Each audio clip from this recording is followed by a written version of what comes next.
Cremar é pecado? Essa é uma pergunta que atravessa séculos, culturas e muitas religiões. A resposta não é um simples sim ou não, porque ela depende muito da tradição religiosa, da interpretação dos textos sagrados e até do contexto histórico. Para alguns, cremar é um ato de desrespeito. Para outros, é apenas uma forma diferente e moderna de lidar com o corpo depois da morte. Para a gente entender esse tema de forma responsável, precisamos olhar para a história, para as escrituras e para como os rituais funerários evoluíram. Durante a maior parte da história, tanto o enterro quanto a cremação existiram lado a lado. Povos antigos, como os gregos e os romanos, cremavam seus mortos com frequência. Já no contexto judaico, o sepultamento sempre foi a prática principal, e isso influenciou profundamente o cristianismo. No Antigo Testamento, a regra geral era enterrar o corpo. A cremação aparecia mais em situações de punição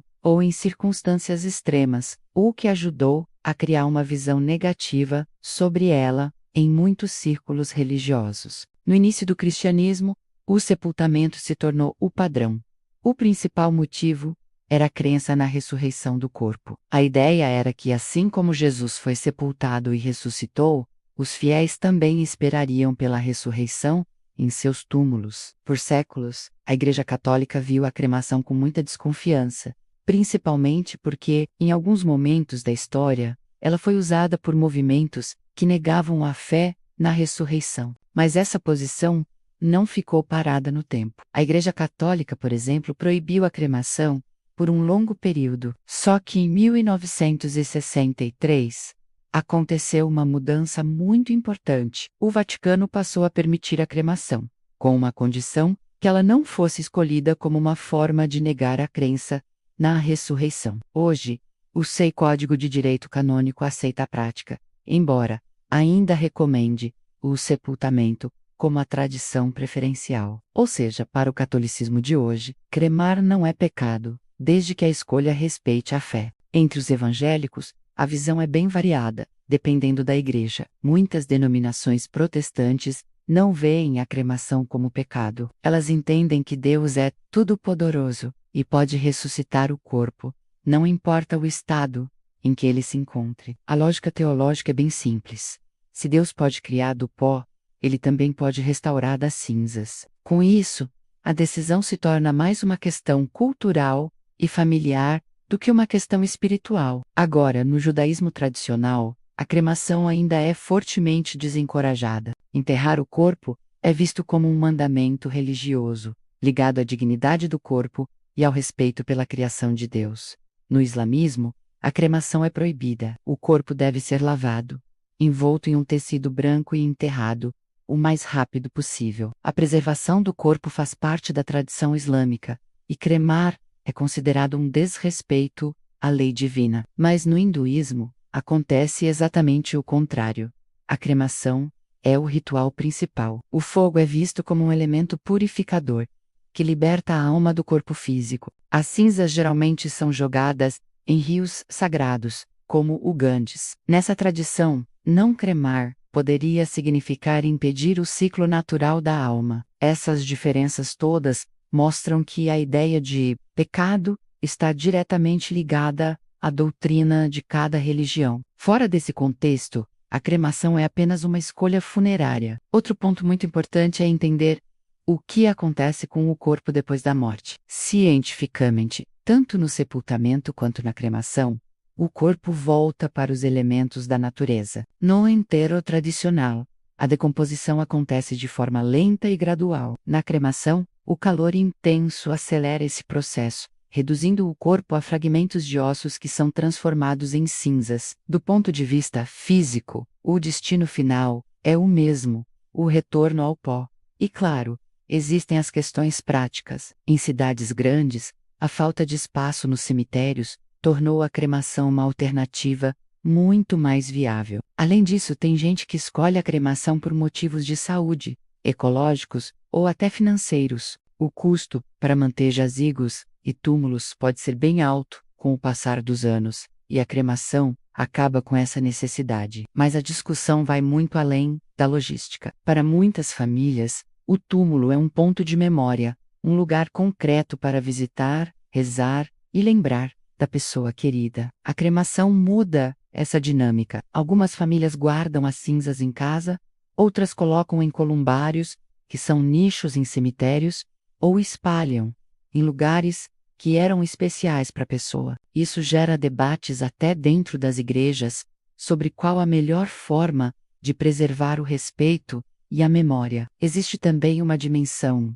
emocional. Algumas pessoas associam o fogo à ideia de destruição, o que pode causar um desconforto. Outras, porém, veem no fogo um símbolo de purificação e libertação. A percepção sobre isso é algo muito pessoal e subjetivo. Se a gente olhar para a Bíblia, não existe um mandamento claro dizendo não cremarás. A maioria dos argumentos contra a cremação se baseia na tradição e no simbolismo do sepultamento, não em uma proibição direta. Da mesma forma, também não tem nenhum versículo que ordene a cremação. O que existe são interpretações que foram construídas ao longo da história.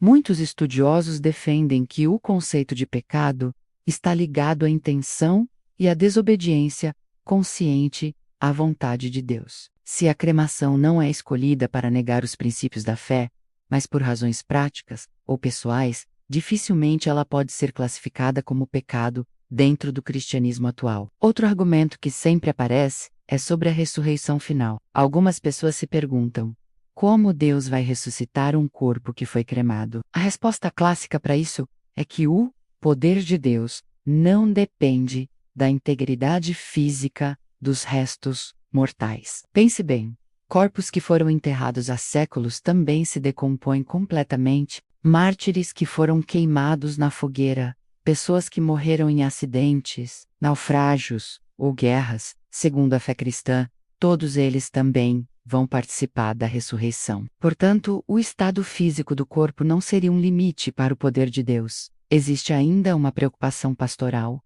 o respeito pelas cinzas. No catolicismo, por exemplo, mesmo permitindo a cremação, a recomendação é que as cinzas sejam guardadas em um local sagrado, como um cemitério, e não espalhadas ou mantidas de qualquer jeito. Isso mostra que a questão principal não é o fogo em si, mas a reverência, o respeito pelo que resta da pessoa.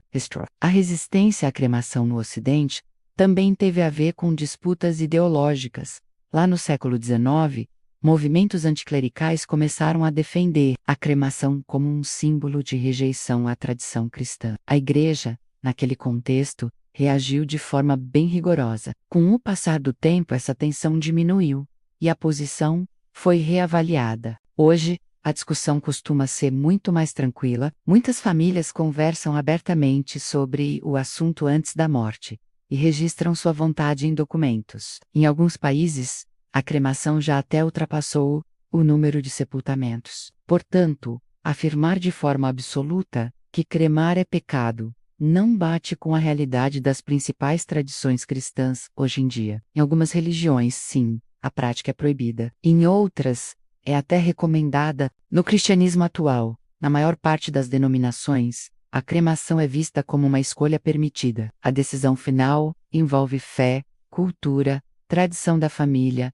e as convicções de cada um. O mais importante, segundo muitos líderes religiosos, é que o ritual, seja ele qual for, seja feito com dignidade, respeito e consciência espiritual. No fim das contas, talvez a pergunta não seja só cremar é pecado. Talvez a pergunta mais importante seja qual é a intenção do coração ao fazer essa escolha. Porque, para muitas tradições, é a intenção que define o valor espiritual do ato, e não apenas o método escolhido para o destino final do corpo. Obrigado por assistir até aqui. Se você gostou desse vídeo, não se esqueça de curtir, compartilhar e se inscrever no canal para mais conteúdos como este. 8 Approxima.